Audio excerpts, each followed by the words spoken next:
Ya, ni sahihi kama ulivyoniuliza kwamba mshtakiwa wa 6 anajiwakilisha mwenyewe mahakamani,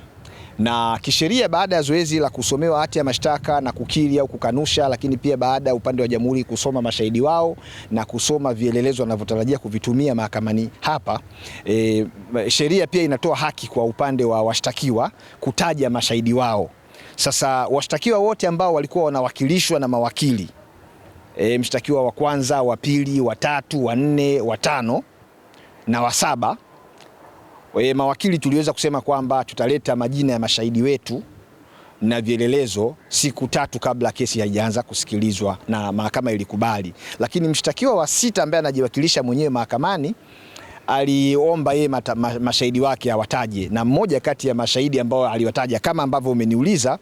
ni Garib Said Mohamed maarufu GSM, kwamba ni mmoja kati ya mashahidi wake ambao atawaita ili waje wamtetee, kwa sababu yeye anaamini kwamba mashtaka haya yanayoshtakiwa ni ya uongo, ni ya kubambikizwa, na ushahidi ambao unaweza ukamtoa kwenye mashtaka haya na kumwacha huru ni ushahidi utakaotolewa na GSM. Kwa hiyo ni haki yake kisheria kabisa, na ametaja pale mbele ya mahakama. Mahakama imeandika kama kumbukumbu kwamba mshtakiwa namba 6 katika mashahidi atakaowaleta ni pamoja na GSM ambaye ni mkurugenzi wa makampuni